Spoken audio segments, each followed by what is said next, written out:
สบายดีเด้อพี่น้องสบายดีเบิดสุขุสุคนเนาะสบายดียามบ่ายพี่น้องป๊าดแดดโพดโพถ้ากระคาดหน้าแล้วพี่น้องคนหลายคาดบ่ทันคนดำพี่น้องคนดำหลายเนาะพุรนาสุดไห้พุรนาสุดไห้เลยพี่น้องมื้อนี้ได้คนมาซอยน้ำเนาะเจซีบาริโอเจเจี๊ยบมารอบแรงพี่น้องเล่นใส่กรุ๊ปอยู่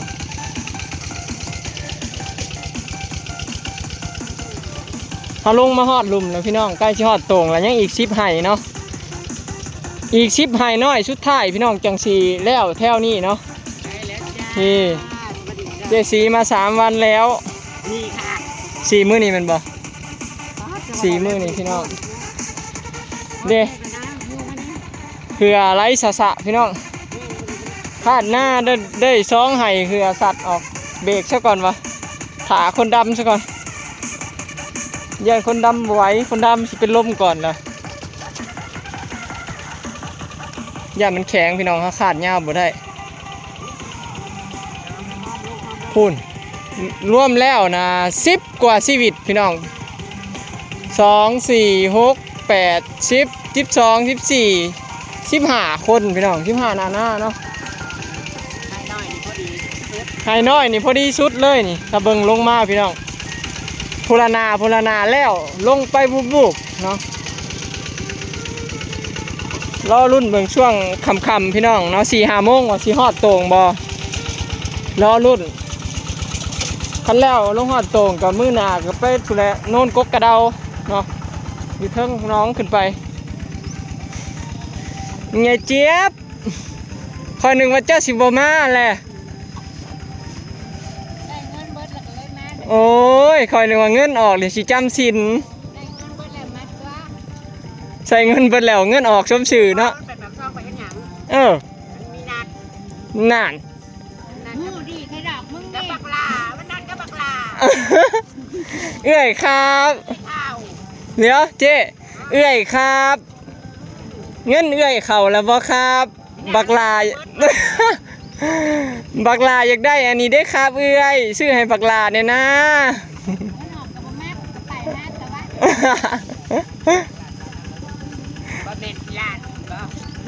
นั่นน่ะเบิ่งสุดเพิ่นมาดำหน้าเนี่ยพี่น้องเจ๊เจี๊ยบนะมาเลยฮะบักลาแล้วเพิ่นมาแหว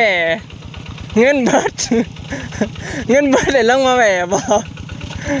ใส่สุดงามโพดโพมาแต่ฮะผู้บ่าว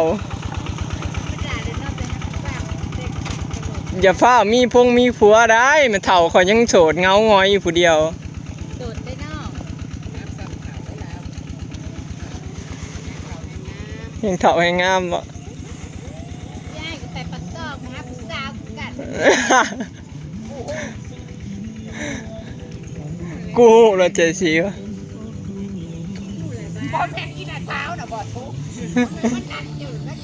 จักหน่อยจะไปขาดพี่น้องเดี๋ยวให้เขาเจ้าลงมาก่อนเนาะพอบ่ทันเด้คันเฮาบ่ฟ้าวคาดไว้นี่บ่ทันเขาเจ้าพูดเสียงเพลงตึมมีตู้พญาเลิศมาเปิดพี่น้องเลยอีก10 ไห้น้อยสุดท้ายลุยเต็มที่พี่น้องคันสิบ่แล้วสิซ่าก็ย้อนแดดอยู่เด้อแดดแห้ง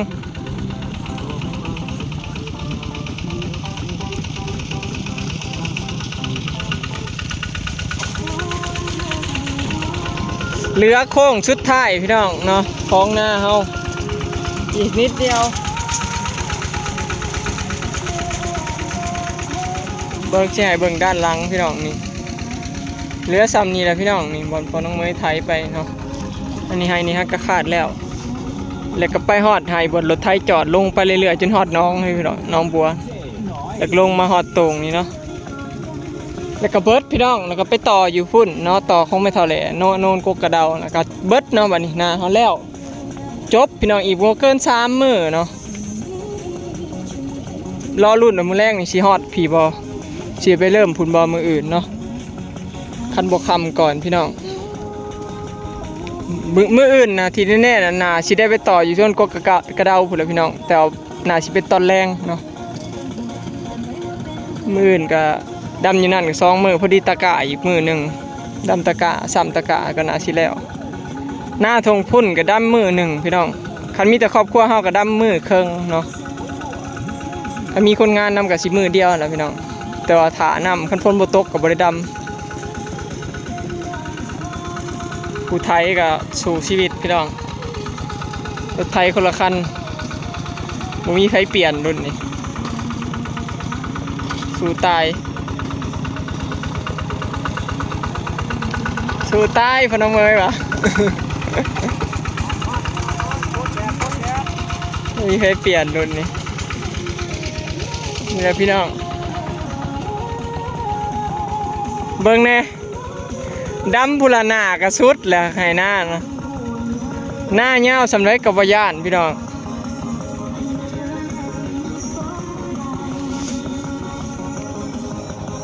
ท่านสิคาดไว้ลายผัดมันแข็งพี่น้องคาดไปนำก็จะดำไปนำสิมันก็บ่แข็งมันก็ดำง่ายมันก็ดำไวสินะดำง่ายบ่เจ็บมือพร้อมถ้าคนดำไปนำกันคาดไว้นะง่ายพี่น้องแต่ว่ามันเหนื่อยคนดำยากค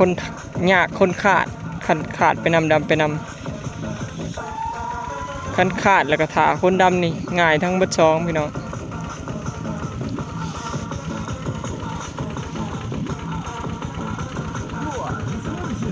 รอบแรงมาหอดพี่เด้อพี่น้องอัปเดตให้เบิ่งเนาะเขาได้คนมาสอยร้านได้มือนี่ก็มีพอต่อสร้าง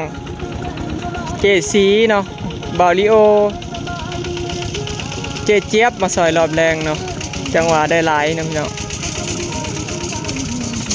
แล้วก็ไม่เท่ามาเนาะ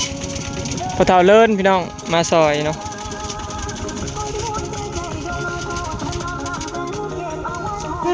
โอ้โห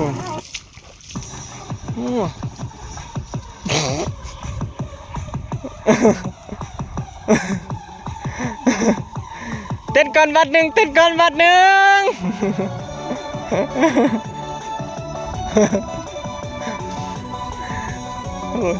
นเต้นอีกบัดหนึ่งเจสีว่าฮ้อนจิตายแล้วสิบ่ได้ไว้นะได้พี่น้องเบิ่งในหน้านะดำพุละนานะแล้วให้นี่ยาวบ่ยาวก็ได้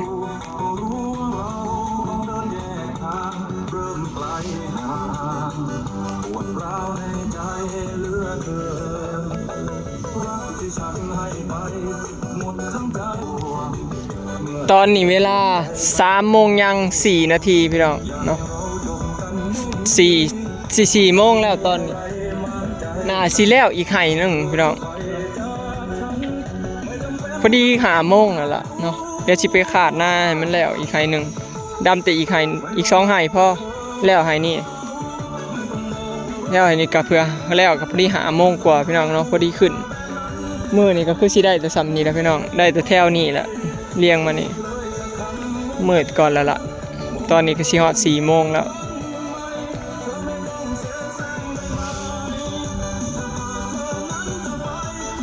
เดี๋ยวสิขาดไว้พี่น้องพอขำมาแล้วก็ปะเนาะตอนเวลาขึ้นก็ให้เขาเจ้าขึ้นเฮาสิไถนาไว้คือเก่าแต่ละมื้อล่ะไถนาเป็นกับพอน้ำมือคือเก่าแล้วจะสิขึ้นเมื่อเนาะบ่ไถไว้บ่ได้บ่ทันเขา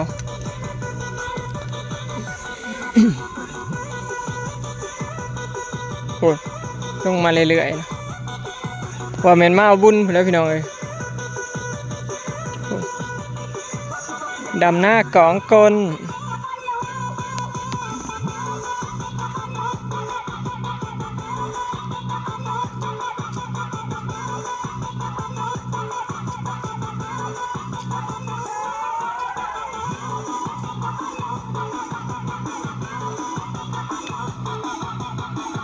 รีบุรณะแล้ว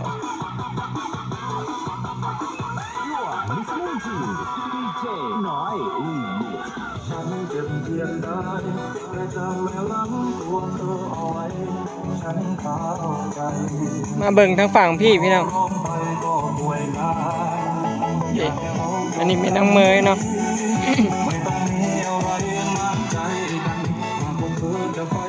ไว้โอ๊ตสิได้เมื่อบ้านแล้วอีก2-3 มื้อเมื่อสิบ่กินฮอดอำมาลาบ่ ยิ้มบ่โอ๊ตบ่โอ๊ตยิ้มเนาะพี่เจ้าพี่บ่เท่าเลินพี่น้องมาสอยรอบแรงบ่ได้ไปตึกแฮซะบ่ขึ้นก่อนเพิ่นว่าคือแฮมาตึกนำเบิ่งในพูรณากันแล้วพี่น้องมึงอีแม่ก็ออกมามื้อนี้ป้าสลอยมาเอาให้เอาอดีตให้หลายมื้อแล้วล่ะแล้วน่ะเบิ่งช่วงเราสิมาเอาให้จุดแล้วหน้าพุ่นล่ะคั่นนั้นนี่เราว่างพี่น้องเราบ่ได้เฮ็ดนาเราก็เลยมาเอาหลานให้พุ่นจอยมันมือสิเมื่อเจ้าสิบ่ให้ขี้ทอดอันผู้เสือดำบ่บนแนวมา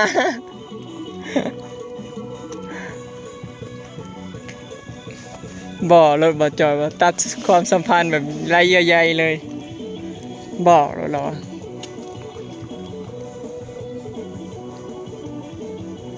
โอ้มันขาดใหม่แบบนี้มัน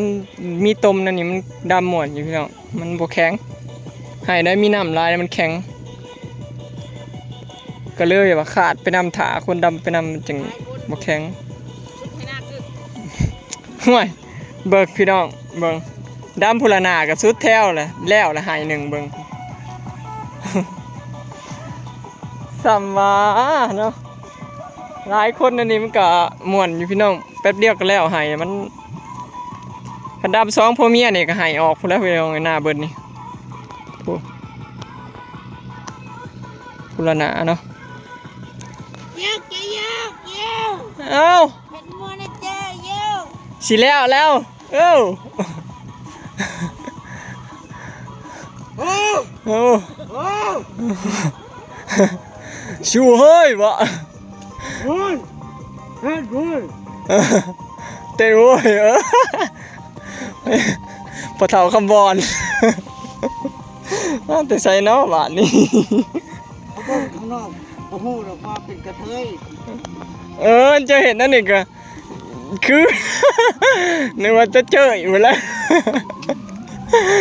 ถ่าเต้นมาคือจะเจออีกแล้วพอได้หัวนัวหัวหมวนพี่น้องเนาะเหลืออีก3ไหเรียงลงไปเลยก็พูดเนาะพอพอน้ำเมยก็สุดเนาะสิแล้วเลยนะพี่น้องเหลืออีกแค่นิดเดียวเนาะสู่ต่ออีกบ่เกิน3 มื้อเนาะโอเคเนาะพี่น้องคลิปนี้ก็สิได้จบไปสำนี้เด้อเนาะอัปเดตให้เบิ่งพี่น้องเนาะรอบบ่ายรอบ4 โมงเนาะว่าฮอดไสแล้วฮักก็ฮอดกกกุ้งน้อยเนาะเหลืออีก10ไหจังสิแล้วแถวนี้เรียงยาวเนาะหน้ายาวขึ้นเรียงหน้าให้ยาวเนาะมื้ออื่นก็พุ่นแหละได้ไปต่ออยู่กกกระเดาเนาะรอบแรงไปเลยพี่น้องสบายดี